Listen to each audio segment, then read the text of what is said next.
Bonjour à tous, j'espère que vous allez bien. Je vous retrouve aujourd'hui pour une nouvelle vidéo. Il s'agit donc de l'update numéro 20.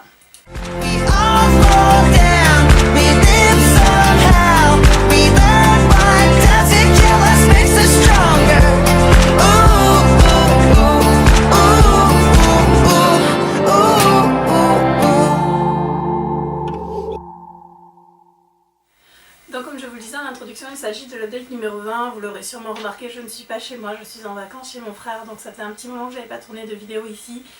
Je pensais en tourner avec les enfants, mais on n'a pas vraiment eu le temps. Donc je ne sais pas si ce soir on aura le temps d'en tourner une ou pas. Je vais essayer parce que j'aimerais bien quand même vous les présenter et faire une petite vidéo pour marquer le coup. Mais en attendant, je vous retrouve avec mon update. Donc ça fait longtemps que je n'ai pas fait d'update. Celui-ci va donc reprendre mes lectures qui vont depuis la dernière fois jusqu'à aujourd'hui, sachant que j'ai suivi vos avis et que j'ai décidé de modifier un petit peu ma façon de faire, c'est-à-dire que je vais vous parler principalement des romans que je n'ai pas chroniqués, et en fin d'update, je vous ferai la liste des chroniques que moi j'ai faites et des chroniques que Karine a publiées sur le blog. C'est parti tout de suite pour ma première lecture. Il s'agit de Fate, qui est le tome 3 de la GMO Next Gen de Rohan Lockhart, publié chez MXM Bookmark.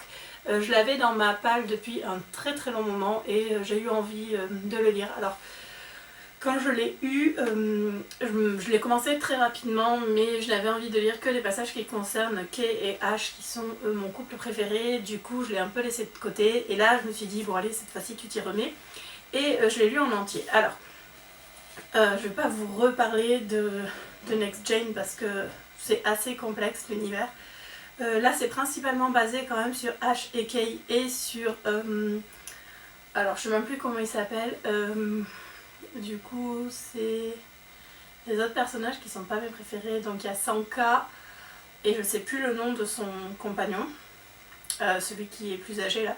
Alors c'est vrai que j'avais un peu de mal avec ce couple là au départ et je les ai trouvés très attachants dans ce... Grayson. Voilà, Grayson. Donc je les ai trouvés très attachants dans ce tome-là, surtout Grayson qui va vraiment, par amour pour Sanka en fait, complètement changer. J'ai trouvé vraiment chouette le travail fait sur ce personnage-là en particulier. Kay et Ash restent mes personnages préférés, ils sont toujours aussi attachants. Ash est toujours aussi tête à claque, mais c'est vraiment mon personnage préféré de la série. J'étais super contente et du coup ça m'a donné envie de me plonger dans Kaidan, qui était donc un service presse que j'ai pris chez Rainbow et qui est l'histoire du coup de Kaidan, qui est le cousin de Ash et qu'on entrevoit dans celui-ci, en fait chaque tome étant plus ou moins mélangé les uns avec les autres. Donc voilà, si vous connaissez déjà l'univers GMO Project et que vous n'avez pas lu ce tome là, allez-y parce qu'il est vraiment super sympa. J'ai très hâte que la première génération soit republiée parce que je les ai pas lus et c'est un univers hyper complexe que j'aimerais bien mieux découvrir. Mais en tout cas celui-ci c'était pour moi une très bonne fin. Je crois qu'il y a un 4e tome ou en tout cas une nouvelle qui est prévue. Ce serait chouette parce qu'on s'en lasse vraiment pas. Et du coup pour Fate c'est 4 étoiles et demie. Le deuxième roman dont je vais vous parler, il s'agit de Égotique Romantique, toujours chez MXM Bookmark, donc c'est un roman de Flore Abril. Alors, ce roman, j'avais pas l'intention de le lire, et puis il y a eu une publication sur un groupe Facebook sur lequel je suis, où la personne qui avait lu le livre n'avait pas du tout aimé, trouvait que c'était très mal écrit, qu'il y avait des doublons, des paragraphes qui se représentaient, beaucoup de fautes d'orthographe. J'étais assez surprise parce que c'est une maison d'édition qui travaille très bien, d'autant plus qu'elle parlait de la traduction, mais c'est une auteure française, donc du coup, bref, j'étais très intriguée. J'ai décidé de lire et en effet le fichier qui était sur Amazon n'était pas corrigé, donc la maison d'édition a corrigé le tir et a remis en ligne le bon fichier. C'est l'histoire de Logan en fait, qui est étudiant dans une école de commerce et qui va aller faire un stage dans une boîte de vêtements en fait, plus ou moins prêt-à-porter, un peu de luxe, et il va rencontrer lui et tous les autres stagiaires, Diego... alors voilà, j'ai bouffé le nom de Vidal. Diego Vidal, qui est donc le fils du PDG et qui sait tout sur tout.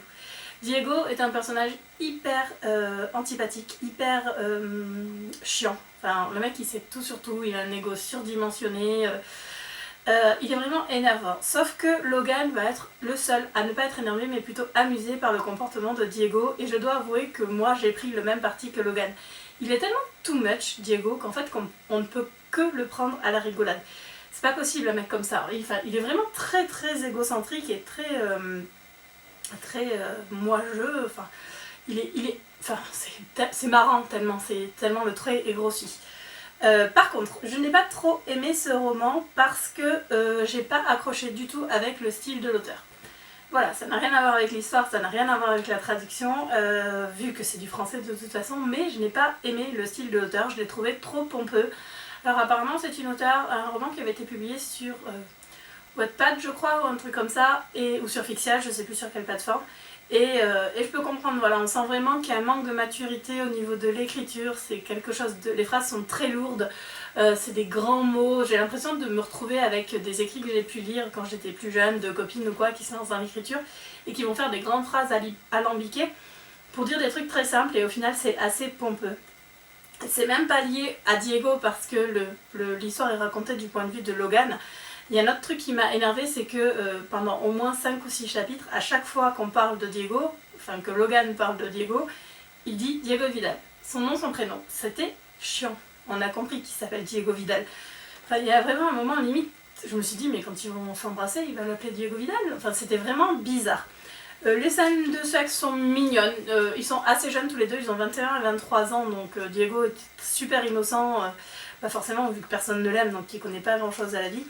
Il est très naïf, un peu trop, mais ça a son charme aussi, donc voilà, moi je l'ai trouvé vraiment mignonne comme histoire, mais comme je vous dis, je n'ai pas du tout accroché au style de l'auteur, donc ça reste quand même 4 étoiles parce que l'histoire était sympa, c'est juste le style qui est trop pompeux et qui pour moi n'est pas du tout à mon goût. Après ça, j'ai eu envie d'une histoire toute chouette, toute mignonne, et Loïc, alors Loïc a un blog depuis peu, je vous mettrai le lien du blog de Loïc en barre d'infos, donc m'a conseillé Last First Kiss de Diane Adams, publié chez Love Lane Books, qui est l'histoire de Gage et de Trent, et je m'étais dit que je regarderais avant de vous tourner la vidéo qui est Gage et qui est Trent parce que j'ai zappé. Alors je crois, si je ne me trompe pas, que Trent est le personnage principal. Il a une vingtaine d'années, un peu plus que ça, il doit avoir un peu moins de 30 ans. Il travaille comme expert en assurance, enfin faire les assurances dans un cabinet médical, le genre de boulot qu'on n'a pas du tout nous en France, mais bon, qui existe aux États-Unis, dans une petite ville. Et un jour, alors qu'il se rend au boulot, il y a des bouchons sur l'autoroute, il décide de passer par une route secondaire et il va croiser sur le bord de la route un jeune homme qui va à pied pour travailler, du coup, a priori dans une ferme. Il le trouve super mignon, ce qui fait qu'il décide de repasser par là, et au bout de quelques jours, alors qu'il pleut, il propose au jeune homme de l'amener jusqu'à son travail, et c'est comme ça qu'il va faire la connaissance de Gage. Gage a 18 ans, il est marié, il a 2 enfants, et il travaille à la ferme. C'est un personnage que j'ai beaucoup aimé, parce que il se retrouve dans cette situation un peu malgré lui. Il a mis enceinte sa copine alors qu'ils avaient 14 et 15 ans je crois, puis 2 ans après elle est retombée enceinte, il a donc 2 enfants qui ont 4 et 1 an et demi je crois, et il s'occupe tout seul parce que sa copine et enfin sa femme du coup est complètement déconnectée. Elle essaye de fuir un maximum sa vie et voilà, c'est lui qui s'occupe de tout et qui s'occupe des enfants, du boulot, enfin voilà. Trent va sympathiser et tomber amoureux de Gage. Les 2 garçons vont tomber amoureux l'un de l'autre parce que bien entendu Gage est gay, même s'il a 2 enfants. Et on va découvrir petit à petit l'histoire de Gage. J'ai adoré, vraiment, c'est un roman que j'aime beaucoup et que je pense que je relirai assez rapidement. Il était très bien écrit, l'auteur a une plume vraiment magnifique. Et ce que j'ai beaucoup aimé, c'est qu'en fait, elle va éviter les clichés. Il y a un vrai passif derrière la femme de Gage. Je ne me rappelle plus de son prénom. Il y a une vraie raison pour laquelle elle agit, de la manière dont elle agit. Et c'est crédible. C'est vraiment crédible. Et elle va faire ce qu'il faut quand elle va se rendre compte que Gage et Trent sont ensemble. Et j'ai adoré. Voilà, j'ai trouvé vraiment bien parce que l'auteur aurait pu partir dans des difficultés qu'elle ne nous a pas proposé, et j'ai trouvé que c'était juste très bien. C'est vraiment très mignon et très fort en même temps parce que Gage a vraiment une vie de merde, faut dire ce qui est, mais malgré ses 18 ans, il est juste hyper fort et j'ai adoré ce personnage. Et du coup, pour Last First Kiss, c'est 5 étoiles. J'ai ensuite lu Le Chant du Loup, qui est le tome 1 du clan Bennett de T.J. Klune, toujours chez Mix Bookmark, parce que je l'avais dans ma palle depuis super longtemps et que je me suis dit c'est le moment de sortir. C'est l'histoire de Ox qui habite dans une petite ville et dont le papa est parti alors qu'il avait 12 ans je crois, du jour au lendemain en lui disant que de toute façon la vie serait dure avec lui et qu'il allait en chier.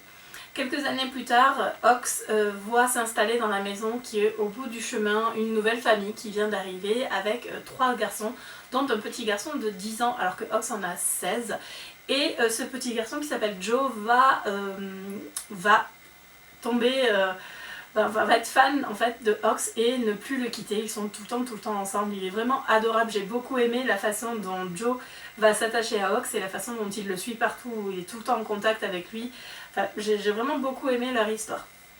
On va les suivre au fil du temps jusqu'à ce que Ox se rende compte que la famille de Joe est une famille de loups-garous et qu'il y a tout un monde qu'il ne connaissait pas. Ils vont grandir, on les suit jusqu'à l'âge adulte et j'ai adoré cette histoire. Alors je sais que, en temps normal, une histoire MF avec un gars qui rencontre une nana alors qu'elle est petite, qui la considère comme sa sœur et qui finit avec, ça me dégoûte, ça me débecte. Ok, je sais. Je me rappelle l'avoir dit pour d'autres livres. Là, la seule différence, c'est qu'ils ne sont pas élevés ensemble et qu'il y a cette notion de loup qui vient sauver le truc, entre guillemets, j'ai envie de dire, même si dans Twilight, quand Jacob tombe amoureux du bébé de Bella et Edward, j'ai trouvé ça complètement aberrant, j'avoue. Alors oui, je suis beaucoup plus indulgente avec le MM que je ne le suis avec le MF. Mais, dans ce roman-là, la relation entre Ox et Joe est tellement bien amenée qu'au final, ça passe tout seul. J'ai beaucoup aimé ce roman. J'ai qu'une hâte, c'est d'avoir le tome 2 qui n'est pas encore écrit en anglais. La plume de T.J. Klune est toujours aussi belle, aussi forte. J'ai pleuré, j'ai ri, j'ai vibré, j'ai ressenti tout un tas d'émotions tellement fortes en lisant ce roman que je ne pouvais que aimer. Voilà. Alors, je ne sais pas pourquoi je ne lui ai mis que 4 étoiles et demie. Il y a dû avoir un truc qui m'a légèrement arrêté. Je pourrais pas vous dire quoi, mais en tout cas, je vous conseille fortement de le lire. Il est vraiment très bien. Encore une fois, j'ai eu envie de romance toute choupinou et j'ai demandé le conseil à Loïc qui m'a conseillé Manny's Incorporated de Sean Michael qui est le tome 1 d'une série. Alors pourquoi Loïc? Parce que c'est une des rares personnes qui lit du MM qui aime comme moi les romances mignonnes, même s'il est un peu moins nunuche que moi, faut dire ce qu'il est, ça reste un garçon. Il aime bien aussi les histoires mignonnes, donc ce qui fait que quand j'ai envie d'une romance mignonne, c'est à lui que je demande. Du coup, Manny's Incorporated, c'est l'histoire de Slade qui est nounou dans une famille. En fait, son meilleur ami était militaire et il est décédé au combat. Et en fait, quand sa femme est tombée enceinte de son premier enfant, il est venu pour garder les enfants. Il a un diplôme dans la petite enfance. Et aujourd'hui, du coup, ils ont 3 enfants. Et la femme de son pote, dont j'ai mangé le nom, va être déployée. Elle doit partir pour 1 an, en laissant ses enfants, dont la dernière qui est assez petite. Donc je crois qu'il y a un garçon et 2 filles, si je ne m'abuse. Juste avant de partir, elle va téléphoner à son frère qui s'appelle Drake, qui est un ancien militaire, je crois. Je ne sais plus trop ce qu'il fait dans la vie. Il est flic. Non, c'est un flic. Un flic qui, donc, coup de panique en lui disant qu'elle doit partir. Et du coup, Drake décide de venir pour aider à s'occuper des enfants. Sauf que Drake n'est pas du tout convaincu sur le fait qu'une nounou puisse être un homme, d'autant plus que Drake est dans le placard et qu'il est assez macho dans ce sens-là. Bien entendu, il va être super attiré par Slade et la cohabitation au départ va être assez difficile. On a 3 enfants qui sont juste super mignons. J'ai craqué sur les gamins, ils étaient adorables. Et j'ai beaucoup aimé la relation entre Slade et Drake, le temps qu'elle va mettre à se former. Et tout ce qui va se passer entre eux qui est vraiment super sympa. J'ai beaucoup aimé aussi, j'ai oublié de mettre mon téléphone en silencieux, j'ai beaucoup aimé aussi que ça soit une femme militaire, pour une fois ça change un peu. Et voilà, c'était tout simplement super choupinou, j'ai hâte de lire les autres tomes. Et c'était vraiment un roman mignon, bien écrit. Je connaissais déjà Sean Michael d'un tome de Dreamspun Desire, d'ailleurs c'était un truc avec des nannies encore, des manies. J'adore, en fait j'adore les nannies, voilà, donc c'est un mix entre c'est des nannies hommes. Et j'aime beaucoup ce principe-là, et voilà, c'est une série que j'aime beaucoup, donc je pense que j'en relirai d'autres, et du coup c'est 4 étoiles et demie pour ce roman-là. Le dernier roman dont je dois vous parler, c'est Une nouvelle moisson de Ellie Easton, toujours chez Mix Bookmark. C'était une grosse période de Mix Bookmark en ce moment. Tout simplement parce que c'est à mon sens une maison d'édition, une des rares maisons d'édition MM, où on n'a pas on a de très bonne traduction. Voilà, tout simplement pourquoi je lis principalement en français, en tout cas cette maison d'édition là. Bref, une nouvelle moisson. J'avais envie de romans avec des amish. Alors c'est pas des amish, voilà, je me suis un peu fait avoir. C'est je sais plus trop quelle congrégation pardon. Ils en ont, hein. J'aurais dû me le noter parce que je ne me rappelle plus maintenant. Assez extrême, on va dire, extrémiste, assez voilà, arriéré, aussi bien dans leur façon de vivre que dans leur comportement et dans leur façon d'envisager les choses. On a David qui a une quarantaine d'années, je crois qu'il a 45 ans ou 40 ans, qui est veuf, qui a 2 enfants assez grands, qui ont 19 et 20 ans, qui sont étudiants tous les deux. Sa femme est décédée et en fait David vit tout seul dans sa ferme, il s'en porte très très bien. À côté de chez lui va arriver Christy, qui est un jeune New-Yorkais qui est... je sais plus quel est le terme en français, enfin bref, graphiste, voilà. Qui est graphiste et qui, suite à une séparation avec son mec qui l'a trompé, je crois, décide de venir prendre du recul dans cette petite ville de je ne sais plus quel état des États-Unis, un état du Nord. Suite au décès de sa tante, et en fait, au lieu de vendre la maison directement, il va venir quelques temps pour se ressourcer. Il va faire la connaissance de David, qui est son voisin direct. Et Christy va être très attirée par David, même si au départ il pense que David est hétéro. Et étant donné que tous les deux sont célibataires et que Christy adore cuisiner, il va proposer à David de l'aider à payer les courses et en échange il lui fera des repas plusieurs soirs par semaine. Ils vont d'abord manger chacun de leur côté, puis ensemble, puis développer une amitié qui va se transformer petit à petit en amour. Alors, j'ai beaucoup aimé ce roman, c'était vraiment très doux, très fin, très lent, j'aime bien quand ça prend son temps. J'ai beaucoup aimé le personnage de David qui fait un énorme travail sur lui-même pour reconnaître en fait ce qu'il est vraiment. On sent qu'il est travaillé par ce qu'il a appris, ce qu'on lui a enseigné depuis son enfance, par la réaction que pourraient avoir ses enfants. Son fils est un connard de première. Il veut devenir pasteur dans la même congrégation, donc du coup il a des idées assez extrêmes et il va mettre vraiment du temps à accepter son père. Et Christy. Le personnage de Christy est un peu caricatural, légèrement, un tout petit peu. Pas déconner non plus, mais bon, un petit peu. Et forcément, ça a du mal à passer avec les enfants de David. Mais en soi, l'histoire est vraiment très très jolie. Le tome 2 va sortir en anglais, je crois, sous peu. Et j'ai hâte de le lire. Je sais pas si c'est sur Christy et David, je suis pas sûre. Mais en tout cas, j'ai vraiment hâte de lire. Ellie Stone est une auteure que j'aime beaucoup. En général, ses romans ne me déçoivent pas. Et là, c'était encore le cas. Et du coup, pour une nouvelle moisson, c'était 4 étoiles.